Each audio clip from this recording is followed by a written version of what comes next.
Welcome to Real Gardens from the Royal Horticultural Society's Hampton Court Palace Flower Show. For this week, the grounds of Hampton Court Park have been transformed into a vast garden centre with 25 acres of marquees, exhibits and show gardens, all of them displaying and selling their wares, which contain everything and anything that could possibly be related to gardens or gardeners. Now, we're going to be bringing some of our real gardeners here and give them £75 each to see what they can find to spend it on. But first, we're going to go to their own gardens at home and see the sort of thing that they might be looking for.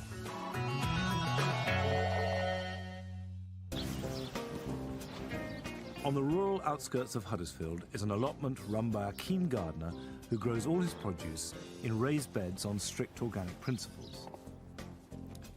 Adam Waterman does his best to supply his wife and family with fruit and vegetables throughout the year. His wife Katie is equally determined that he should create a jungly playground for their 4 small children in their front garden. And things have certainly moved on since my last visit. Oh, you've done stuff, haven't you? Oh, yes, we've been busy. Yeah, so you've dug these beds. Yep. When did you do that? It was Father's Day. It was very hot. Everybody else was having beers and we were digging. I now see the sort of jungly effect you wanted. It was almost literal, wasn't it? It wasn't just lots of growth. You really wanted exotica. Yeah. Well, that's great. And have you extended the trellis? We have. Let's look at that. We have. About 6 foot. Squashes are growing, aren't they? Yep, they're just starting to take. What's all this about? This is for the willow cave that I'm going to make. Adam's cave will be made out of willow wands, which should take root when they're stuck in the ground. He wants to put it in the corner by the trellis, but in order to do that, we'll have to move some plants. Are you going to help? I'd love to, but I've got so much decorating to do inside. The builders have now gone, and the kids aren't here. All right, OK, we'll get on without you. Apart from the rose, which Adam's going to give his brother-in-law, most of these plants will be saved for a border he's planning on the other side of the front wall.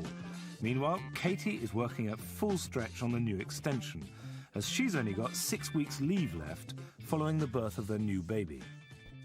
Before we put that down, let's put the willow in and then mulch around them. OK. Do you want to get a bit of string to draw a circle? No. How do you want to do it? About.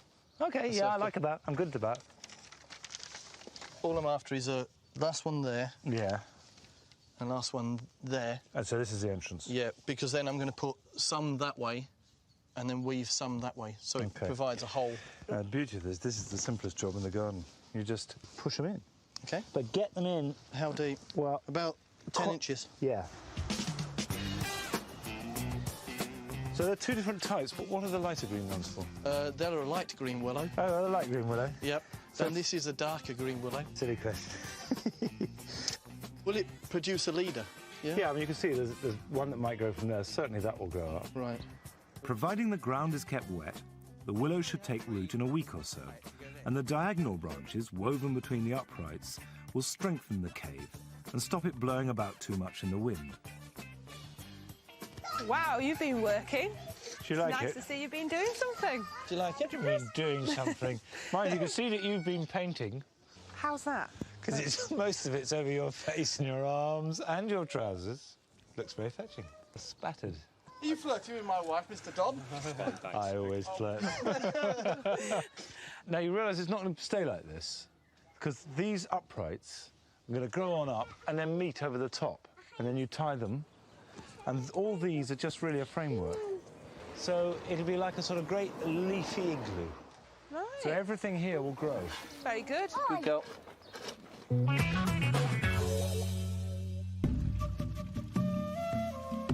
Pat and Sandy Wallace struggle for space in their small courtyard garden in the Islington area of London. Pat, who's a taxi driver when he isn't laid up with a broken leg, is mad about big tropical plants. His wife Sandy prefers tiny alpines like this house leek and is always looking for places to put them. The sunset could go here, and the wacky... Last time Anne-Marie was here, she helped Pat reorganise the layout of his tropical collection. Since then, despite his broken leg, he's supervised some changes to the bottom end of the garden. And we've done some work at the back while you've been away.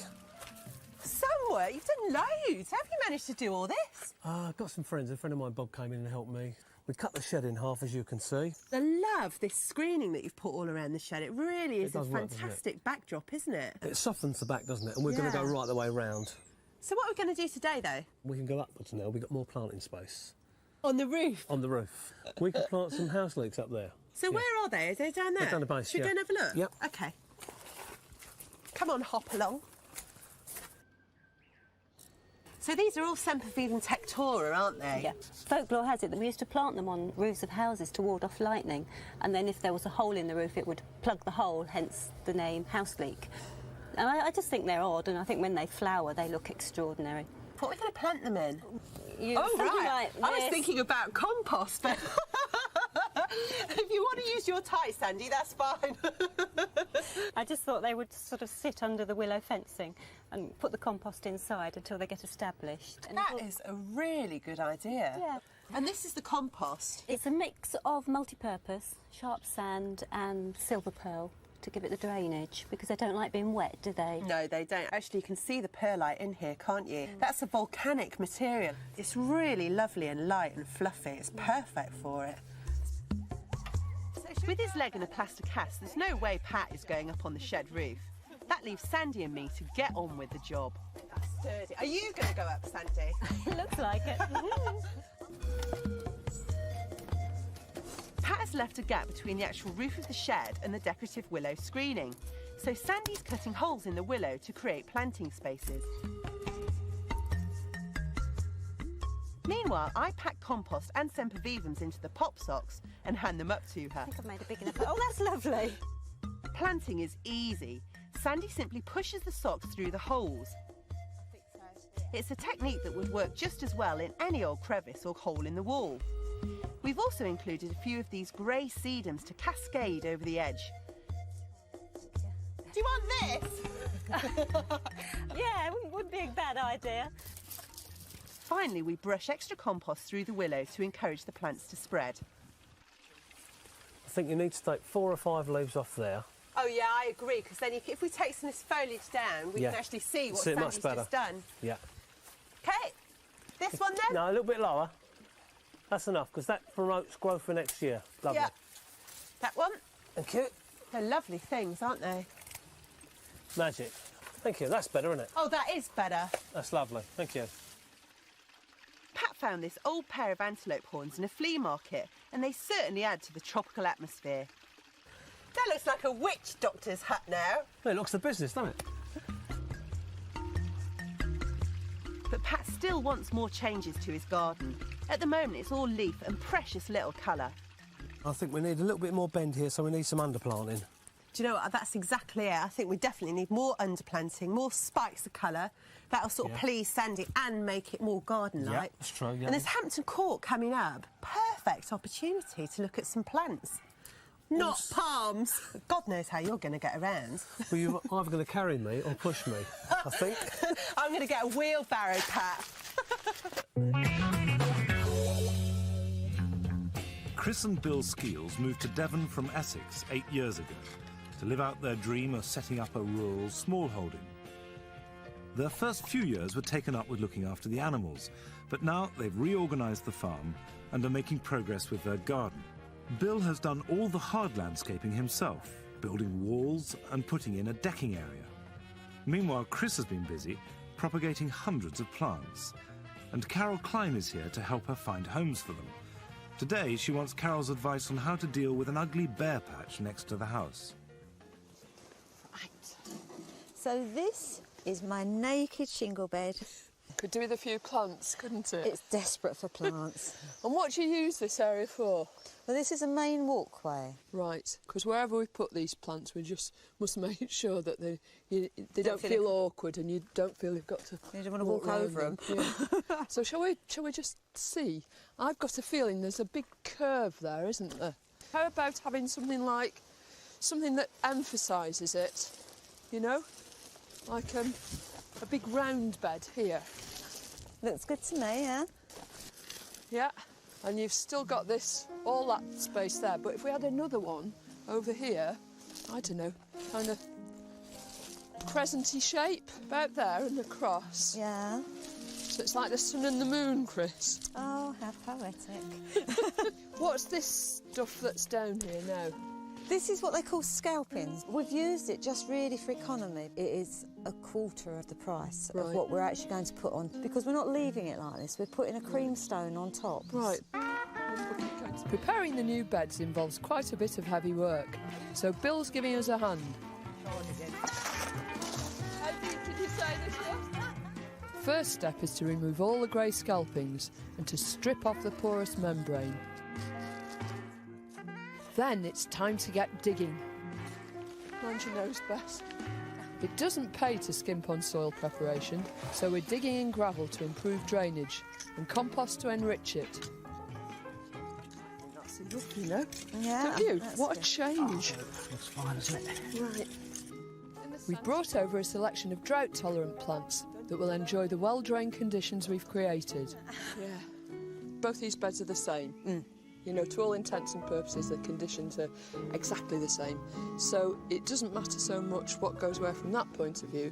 So I think we should do it on based on aesthetic principles. Let's have Aunt May. Nice straight upright shapes. Yeah. That's evergreen, so it's going to be visible all year round. All year round. Lots of these things are very silvery, Chris, and they're going to look lovely with your creamy stone. It's gorgeous, isn't it? You know what hyacinth We've got is. lots of feely plants here, haven't Yeah, we? we have. Lots of touchy ones. Yeah. Because lots of these dry-loving things actually do have very soft leaves. This will make a low mound. It's got really lovely silvery pink pea flowers and bronze seed pods. Then we can have my baby. Now My hirsute friend. Right. And that's going to make this big rosette. This salvia will shoot up spires of white flowers in late summer. It's best to decide on the design of the beds while the plants are still in their pots. Once we're certain they're in the right position, it's time to get them into the ground.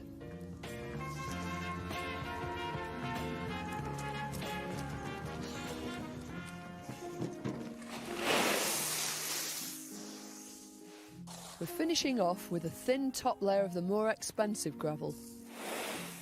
Chris fills in the spaces between the plants by hand, so they appear to spring from a sea of gravel. The gravel doesn't just look good, it acts as a mulch and suppresses weeds. I really like it. What do you think? A lot of hard work, but it's marvellous. Isn't it? I'm tired out, but it was definitely worth it. No weeding. That's the best part. Yeah, it's brilliant. OK, so now we've seen our real gardeners in their own gardens at home. After the break, we're going to be bringing them here to Hampton Court, showing them the amazing range of plants and show gardens, and seeing how they react to that, and also how they're going to spend their money. What are they going to choose to buy? See you in a minute or two.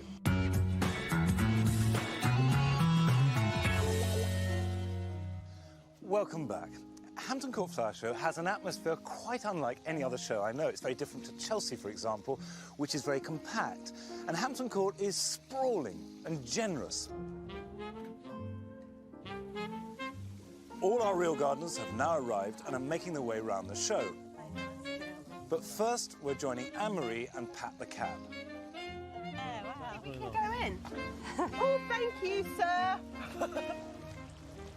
What do you think of this, then? Oh, I'm on holiday. Lovely, isn't it? I love the way they've used all of these annuals as underplanting, really, isn't it? yeah. And some nice palms. Yeah, lovely palms. And what's this tall, pink?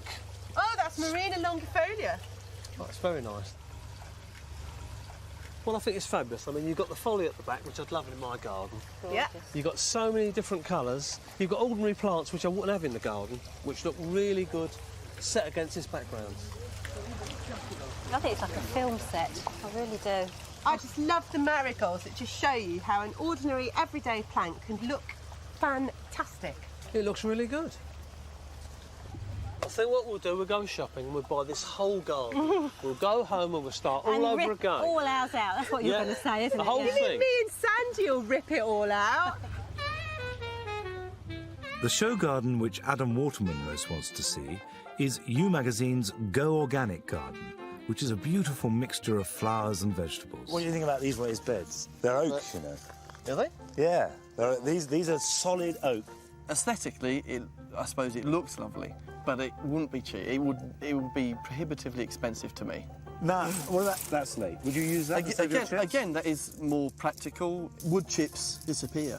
Eventually, they rot down. What about the mixed planting in there? I mean, you tend to have blocks of things, don't you? Well, I do at the moment. I mean, I don't companion plant as much as I should do. I know that. But it's nice to see. And the point of this is obviously to show that organic growing... It's very pretty. Can be and should be beautiful. Oh, it's beautiful, it is, yeah. Now, something they haven't used is the paper. They will next year. Well, let me show you something. You see this raised beds are growing in there? Yeah. If we, I hope they're not watching. If we scrape that away, look what's in there. Oh, pots. Everything is in pots. It is a show garden, though, isn't it? I mean, I would walk past it and I would think, that's interesting because they've got vegetables, because so few show gardens have vegetables, full stop. Right. And then what would take me back again is, and they're also organic. Yeah. So that's what, for me, would do. Well, let's have a look. What do you like particularly? I was amazed to see purple podded peas. They're lovely, aren't they? Yes, well, I've got some of these, but if I was walking past this would scream HDRA, you know, the Organic Association. I mean, that would... Because you can only get them from there? You can only get them from there. You've got to join their seed library. Right. But they're fantastic. OK, what can you take from this back to Yorkshire? I will do more companion planting. I'll be trying to get more flowers interspersed with my vegetables, which allotment communities would possibly wonder about. But it's a good organic principle, and it should be used. Do you think that a garden like this is beyond the reach of anybody? Anyone can do it. You've just got to look into it. You've just got to read up. You've just got to learn. Hampton Court is famous for its water gardens. Chris and Bill Skeels have a pond plant up, and they need to find out exactly how to do it. Oh, what do you think? I like this, you know. I just like it because it looks so natural. I can see this at ours. But most of the plants on this side are native plants. You know, there's this purple loosestrife and all these different sedges. And so they'd be happy up at our house then, wouldn't they? They'd be really happy. I love this grass. What's this called? Carex pendula. Oh, and look at how it hangs out. It's like earrings, isn't it? Yeah. I could wear them. Yeah, we could. We could have a matching pair. Yes, we could. I love this purple flower. And yet, if I saw that in a nursery, I wouldn't buy it. Because I think, oh, you know, I don't like spindly things. But here, in context with all these neighbours, I think, oh, yeah, that's really, you know, you could go out and buy it now. You have the inspiration because you come here and you see these things. What about the bridge? I think it's beautiful. I like the way the bridge starts and finishes. It sort of blends off into the plants and you don't see the beginning or the end of the bridge. It's very natural, doesn't it? It doesn't look engineered or particularly constructed, and it's very simple. You wanted a bridge, didn't you? Yes, yes. Yeah. I think this is a really good idea. What's that over there that looks like an allium? I don't think it is it? No, it's not. It's a flowering rush. It's butomus. It's really very, very pretty. That really is nice. Can we have that in our pond? Of course you can. Absolutely. Can we have one there? If you plant it. Oh, you buy it, I'll plant it. OK. Almost everyone who comes to Hampton Court is here to go shopping, and our real gardeners still have their £75 to spend. Like this. It's beautifully sculptural, isn't it? It's pickerel weed. I think it's lovely, that. Pickle weed? Pickerel. Not pickerel. Not pickles, right. Pickerel. I don't know what pickerel means, but it has lovely sort of spikes of blue flower too. Oh, so that'll be nice, wouldn't it? What about the size, though, do you think? Because it's a very big pond, isn't it? We've got bigger plants down here. What's some others? Yeah, that's the same one. That's nice, isn't it? Yeah. It's a real bucket full, isn't it? A big plant. Yeah, I'll give it to Tarzan. Oh, right. That'll be... Oh, that's fine. Carry that, please, Bill. OK. What else? There's that purple loosestrife that you saw. Look at that. And they're already in these smashing pots. So we just plant it in? You can just plant it like it is, straight into mud. Right. Yeah. And what about this? It looks like a piece of string. It's corkscrew rush, isn't it? Right. Is it good? Yeah, this is the sort of thing Bill would like. I wouldn't go for this, but he would. Junkers. Oh, yes, got to have one of these. Is he allowed some plants? He's allowed some junk. Yeah. Got to have one of these. What about that other one, that big round-headed one? Yeah, your allium, your butomus. Butomus, that's it. The thing is, it's got such straight leaves, it gets mixed up with everything else, doesn't it? I think that's it, though, with those big, strong leaves. Oh, it's got red down the bottom. Yeah. It's really beautiful, isn't it? Oh, that's a nice plant, isn't it? It is. Do you think that's enough to be going on with? Well, I My think hands are full. Come on, then. Oh, right then. Are your pockets, though? Who's going to pay? Do you think there's anything here that might interest you? Well, that wasp and fly trap, that's interesting because Seth is allergic to wasp and bee stings. It says green science controls naturally. Can we see it? You certainly can. Right. What you actually do is that you place the trap where you're getting a lot of wasps and flies. You put the chemical into the actual reservoir in the base here. Right. And then wasps and flies go up in the inside and they get trapped in the actual carton itself. Pheromone and organic lure. Is it approved by the Soil Association? No, it's not. We use at home a bit of jam in some water, greaseproof paper over the top, and make a hole in the middle. They go in, they can't get out. And it does the trick. How are you telling me that with an unknown chemical It does is say any it's different organic. to jam and water? It is organic. Well, it will actually work the same in the principle, but at the end of the day, some people, if this is a pre-made thing ready to go home, this Does is an that say organic organic? lure. It is organic. It is an organic lure. Do you want to buy that or do you want to think about it? I'll think about it. I'll definitely think about it. All right. Yeah. Now, this should be right up your street. What about that Fabulous, tropical colour? Oh, flowers, look. Look at the colour that is there. Oh, they're gorgeous, aren't they? Really nice. That's striatum, isn't it? What about the other one? What's the other one? That's Durban. I'd like to give those a try. Yeah, they're really a vertical accents, aren't they? They're going to look fantastic, What aren't we they? need. What about something underneath? Bedding. Well, we do need to think about ground cover as well, don't we? What about something like that? I think that's gorgeous, you know. I mean, I doubt if that's going to be hardy, but you could use it like bedding. A couple of those along the path, I think. Bit of brightness. Yeah, it looks A lot of fantastic. protection there. Oh, well, you two have been really easy to please, haven't you? So, For change. Going to leave you to spend the rest of the afternoon spending money, I think. Hampton Court caters for all tastes. Our real gardeners bought lots of plants, but they also took away lots of ideas, which they hope to use in their gardens back home. So many things to see and very inspirational, really. I really enjoyed it. And you've got these designers and you can come and say what a wonderful idea it is, and you can pitch all their ideas and go home for free and do it all yourself. That's what I like about this sort of thing.